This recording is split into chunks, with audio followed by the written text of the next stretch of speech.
Hello there, beautiful morning to you, and yes, it's the Yuletide season. Merry Christmas in advance to you. Thank you so much for joining me on this exciting episode of the Agribusiness Weekend Show. I remain your host, Joy Labaran Osamujame. Now, if you haven't subscribed to our YouTube channel, you're seriously not doing us any good. Do well to follow us on all our social media platforms and subscribe to our YouTube channel. You'll be first to get notifications whenever anything pops up on the platform. Corporate Farmers Media is the name, and welcome to the show.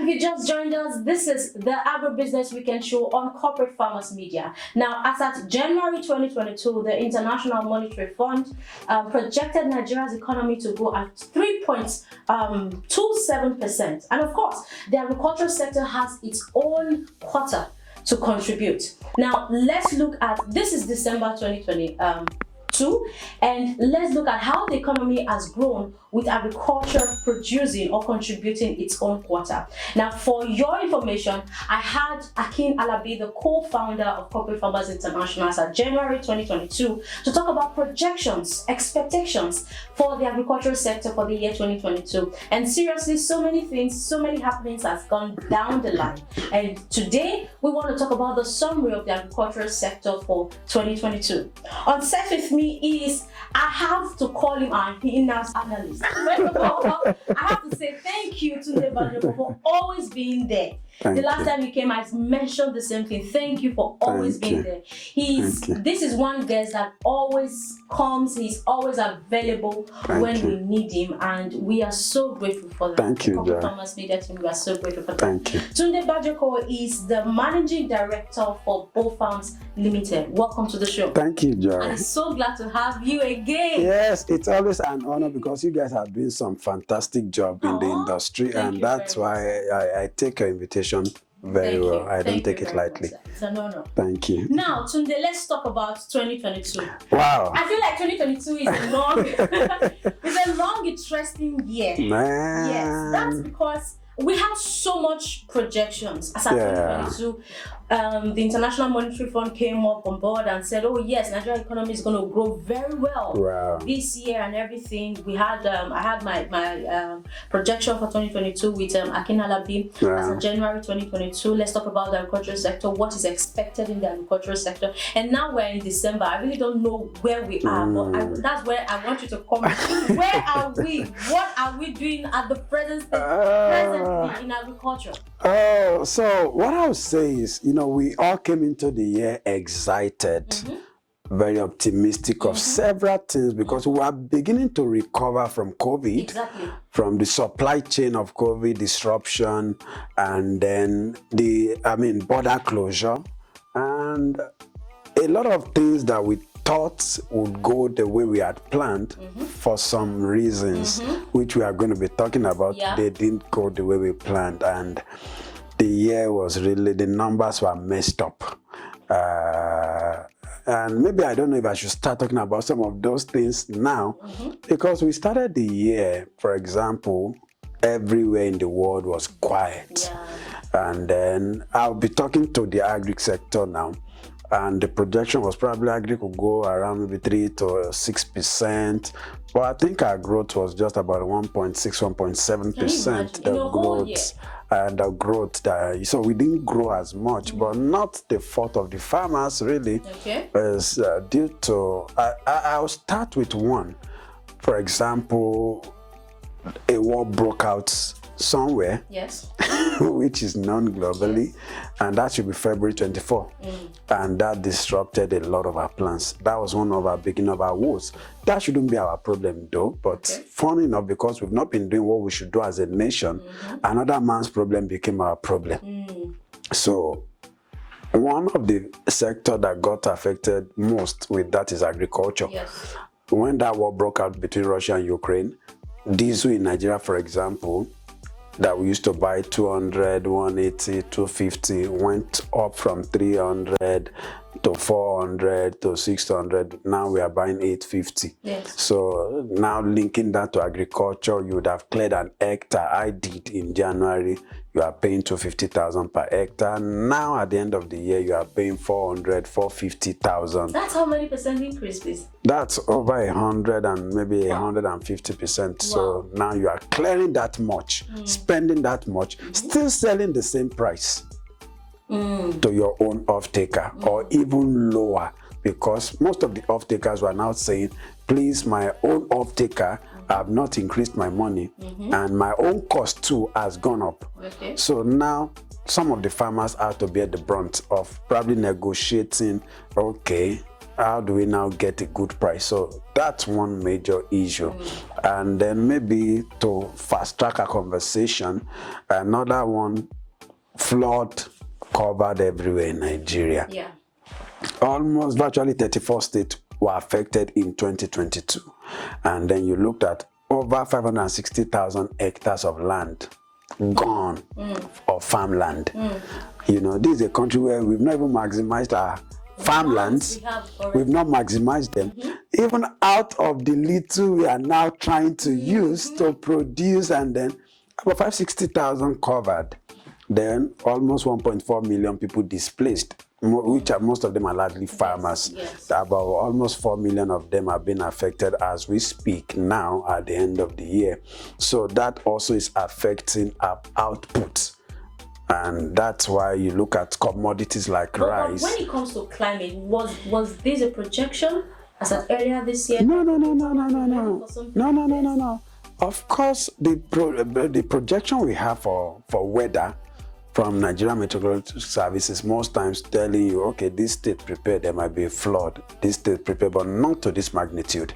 The last time we had anything like this in Nigeria was in 2012. Yes. 2012, where we had almost 1.3 million people displaced, about 400 people died, about $17 billion was lost. So, but if you look at between then and now, we've not had it this bad to the numbers we have in 2022. So when the flood also came, nobody thought it would be this bad. And so the industry really got affected with that. So that's one of the reasons why all the numbers didn't go as projected. And when you also now look at some of the farmers that rely on importing one or two products, also you look at the exchange rate. In January, I'll use the black market for example, because most people don't get the CBN rate of maybe 386, 430. Now people were doing around 500 naira to a dollar, 535 as of January. Now at the end of the year, people are doing between 700, 800. It even went to almost 900 at some point.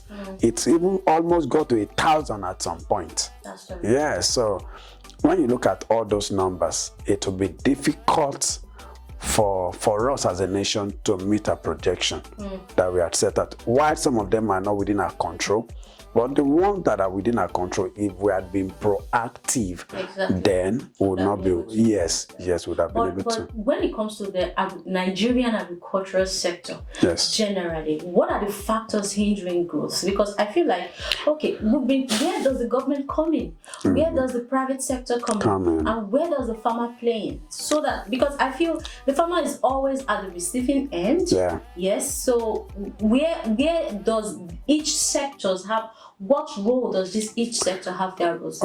Okay, we'll look at, like you said, where do the government come in all of this conversation? One of it is maybe providing that enabling environment where, and you know, one thing we left out is security. which was also a major factor in 2022. It's in 2022 that we now know some farmers have to pay some security guys, Just to allow them. just to allow them, some enemies of the state, so that people don't misunderstand when I say security. The enemies of the state are to be paid before you can go to your farm. Before you harvest, you pay tax to the enemy of the state. So when you look at those are some. So the government, if government can provide that enabling environment, the security where people can go to their farm and be rest assured that I'm going to my farm and I'm coming back home, either a man or a woman, then people will be more encouraged. A lot of farms, for example, wheat is one of the problems we are suffering now as a nation. We spent 1.3 trillion last year to import wheat alone. That was the second product after petroleum. Now, what's the problem? Is it that Nigeria do not have the capacity to produce wheat? We do. That's what I was about talking to. Okay. So Borno State used to give us 40% of our wheat before. But the same Borno State, how many of the farmers are producing wheat? Now I think we are moving to Bauchi. To say, okay, can we rely on Bauchi and some other states? And now the government, through the CBN, for example, pumped some money into wheat to say, okay, let's see if we can do 150,000 hectares. That's their projection.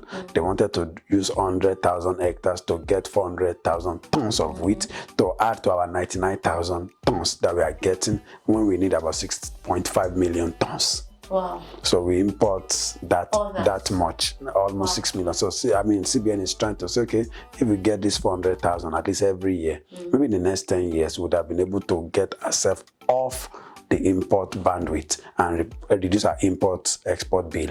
But now, most of those projects have been affected by the flood. So that's going to take us backward a little. So now, we'll have to wait for the flood to recede and then start it all over. The same thing with rice. Most of those places are affected now. I know of a single company with over 10,000 hectares, a company of rice. So the government needs to be more proactive with security. Then most of the farmers did not even get information. I learned some of them in Benue State say they are suing the federal government because they didn't inform them. And federal government is saying, we also just saw the water and they didn't respond. They didn't. So the government should provide all this. And then when you also look at agriculture is also a bit capital intensive. And we need structured finance to be able to do agribusiness. You don't need somebody telling you, give me 1 million in 12 months, give me 40%. 40% of 1 million is about 400,000. Thereabout, if I'm right. So you look at, as a farmer, what do I want to do with 1 million that I'll be able to pay 40% at the end of the year? So you are looking at a single-digit loan.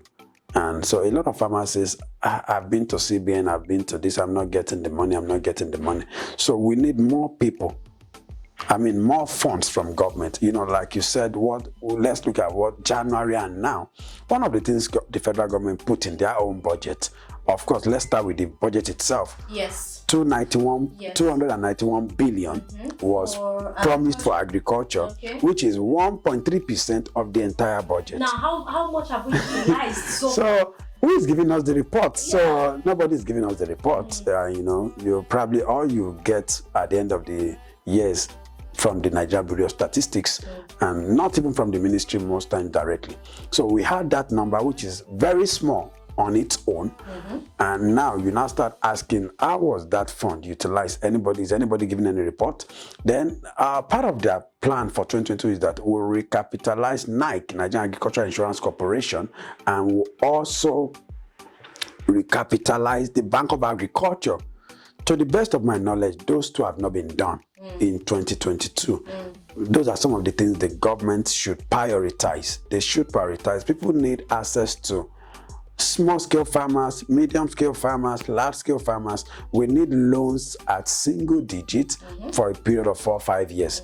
That helps stability, that helps planning, not the loan sharks of maybe 40% per month. Some will even say 10% per month. I'm telling you, and farmers, maybe you are harvesting, you are planting, and you are stuck, you go get such a loan. The pressure on you. You are not even sure that your capital will cover that. So for government, they should focus on that. You know, one of the other projects the government also talked about in 2022 that we've not seen is the Green Imperative Project, for example, that, okay, with collaboration with the Brazilian government, they will do about 10,000 tractors, build them up here in Nigeria so that we have enough equipment for mechanization. But I'm not sure that project has really kicked off. And 2022 is and the yes is almost gone. And they said, okay, there'll be enough equipment. There are some local government in Nigeria here that you probably might not see one single tractor. I'm telling you. I was with somebody at Civic Center some months back. He was doing a project even in Rivers State, and he was telling me how challenging they couldn't even get tractors to work. And so if that project had also been done, probably our numbers would have been better. They maybe out of most of their projects, okay, they said there'll be, irrigation, about 2.3 billion. Ireland, they are doing one in the north, but I don't know how far they've gone. The other one, the only one that I think came to pass in this last quarter is the Special Agro-Industrial Processing Zone, which was launched by the president, and the states, the various states now have to now start doing their part so that they can plug into the project. About 6 states for the first pilot. I think at least the good news is that has been launched. Something that has been done. That has been launched, and I'm aware some states have started doing their part in seeing the fruition of that project. So the year has really been interesting. We look at price of commodity from the January. Before you talk, price of commodity is something interesting. But before you go there, let's take a short break.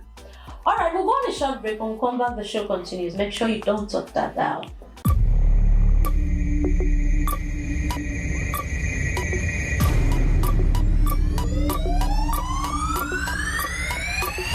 Hey, my name is Retido, and I'm here to tell you that you cannot go wrong in the food business, in the agro-allied business, as long as you have information, you know what you're doing, you know who you're doing it with. Like every other thing in life, do your research before getting involved. Now, I'm here on the set of Agri-Business Weekend, hanging out with my lady Joy. Yeah, one of the places where you can get veritable information, verifiable information. Looking for where to go, how to get involved, they can point you in the right direction. Keep watching, stay tuned.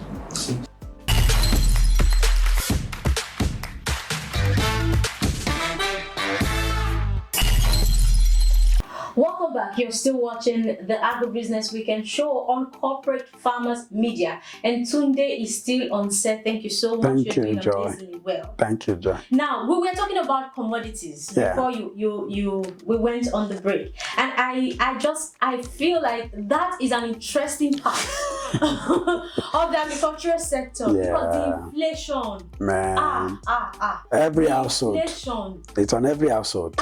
I'm telling you. Yeah. Because when you go to the market today, the price of the commodity you went to the market for, you just okay, I'm coming, let me go and bring the money. When you come back, we are not sure of getting the same price. What are the factors affecting these prices? Of course, demand and supply will also come to play. Let's assume, for example, we need 1 million pieces of eggs in Lagos. Let's use Lagos or even Nigeria. But all what we have is maybe 400,000. And the 400,000 has to be shared among them. So it now becomes who buy first, who can quickly give money to the seller and all that. And then because the sellers too, the retailers in the agri space too, are not sure when they go back to the farm, they'll still get it at the same price they bought the last time. So everybody is trying to be careful. Then when you now look at on the farmer's end, I will use myself as an example. The cost of production has really gone up these days. Maybe some of the chemicals you use in spraying, what you used to buy 2,200, 2,800, some you are buying 4,200, 4,400 now, just within the space of 12 months. So when you look at that, it will influence the price of product. For things like the protein we talk about, eggs for example, you look at last year, how much am I buying a crate of egg? But now you look at how much am I buying this thing. So it's a crate of egg in Lagos, for example, is between, let's say, 2,000 and 2,400, depending on where you are buying from. Those are those people that sell food. It's almost it's between 2,000 to 400. People that sell food, the food sellers. They will tell you, you know, you're buying egg 150. You know, so but really for that of egg, egg requires two main things. The feed the farmers, the poultry farmers use for those eggs, there are two main things: soya and maize are not readily available. Okay. They are not readily available.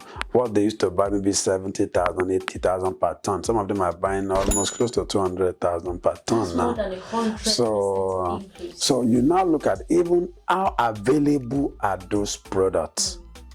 So that's influencing the eggs. The same thing with maybe for those of us who like goat meat. You look at what is it going to cost the people bringing it maybe from the north, for example, to Lagos. Cost of transportation alone, you'll be shocked, 700,000, 800,000. So by the time you factor it on each goat, so what you would have bought for maybe 12,000 before, 14,000 before, they tell your guy if you don't have 24,000. And some of them will just tell you, and you know, goats are not perishable, unlike pepper. They just tell your guy, don't worry, I'll go and cut grass and be feeding my goats. And then, so those are some of the factors. The cost of production has really gone up. The inputs farmers are putting into these things, the cost of transportation is another. It's another factor. So so each time we don't tackle those things, and then, like we said earlier, some of the inputs for some of the things we are eating are imported. So because they're imported, the dollar will also affect them. So, but there are things we can actually reverse as a nation. They are not magical. I think in my own opinion, to bring down the cost of products, we only need the political will. If we have the political will, set up the right policies and follow up on them. Implement them. Setting them up and implementing them. So once people, and then, you know, there's also something in business that, the body language. If we start doing the right thing, people who are benefiting from the chaos will know that the game is up, and then prices will start following the natural trend. Because I for one feel like Nigeria has what it takes to be food secure. We do. We have what it takes to self-produce what we eat. We do. We are too dependent on importations. We do. Too dependent. We do. You know, like I think that it was the last time I was here on a show that I was talking about. Even we still really need to start taming our taste bud. Yeah. You know, somebody will tell you, I can't eat local rice.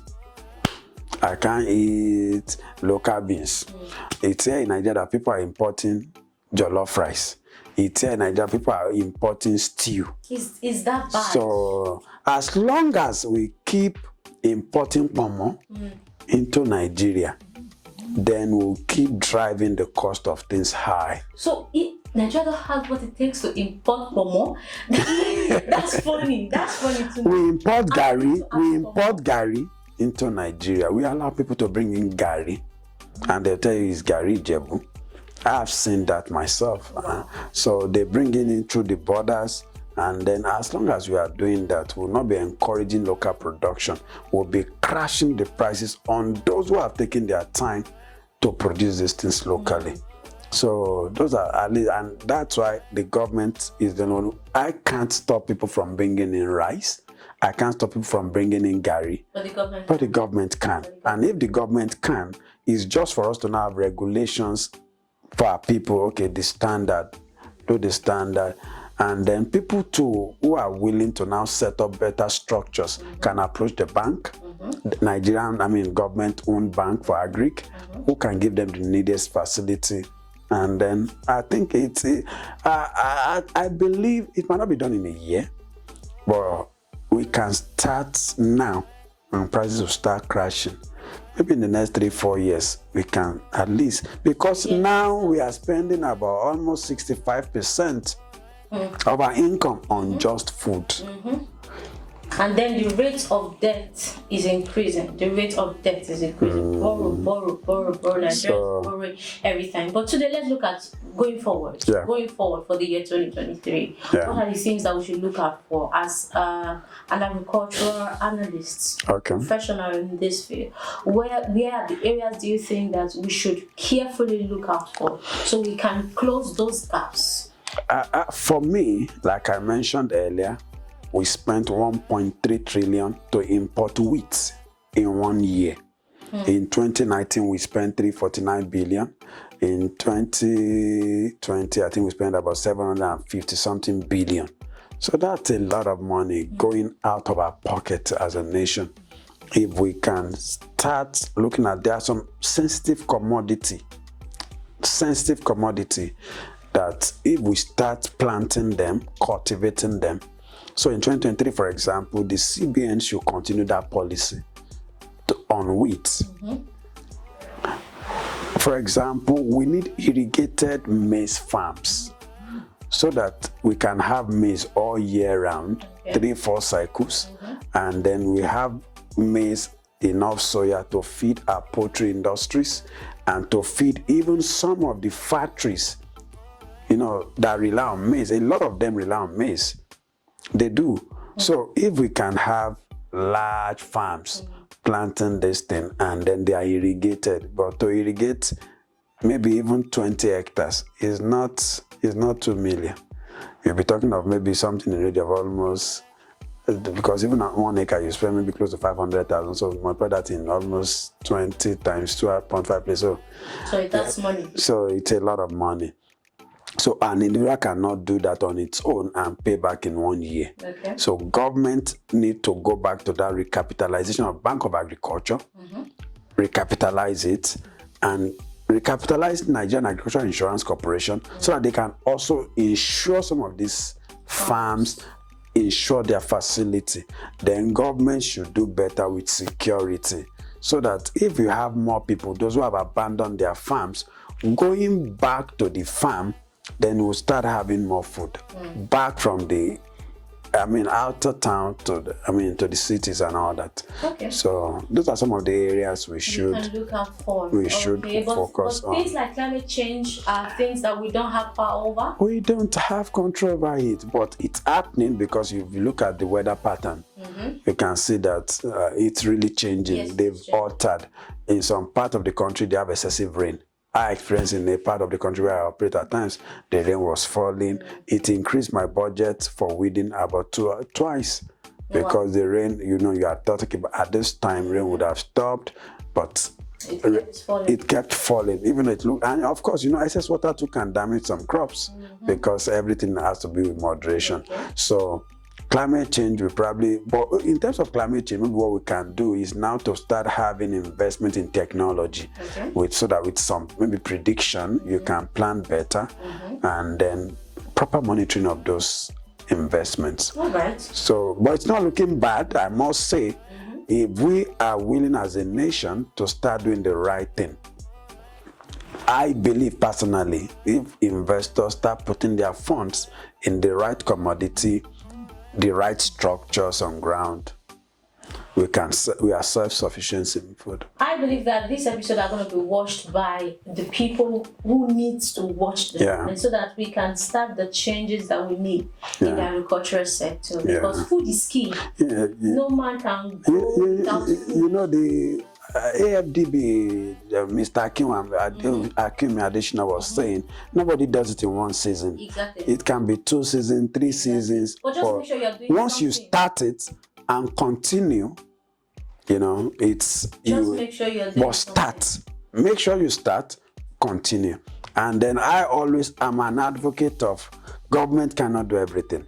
It has to do a joint venture with, public-private partnership.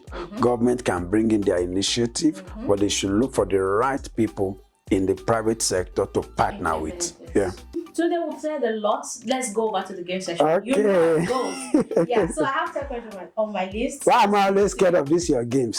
No. It's fun. For us, it's fun. Okay, so you have to pick 3 questions randomly. Let me get your first number. Okay, number 3. Number 3. Okay. Tunde, what are your hidden talents? Okay, I think one of my indie talents, I don't know if it's still my talent though. I used to sing a little. I mean, sing. No, don't ask me to sing. Oh. No, because you have to express it. Okay, let me choose another hidden talent.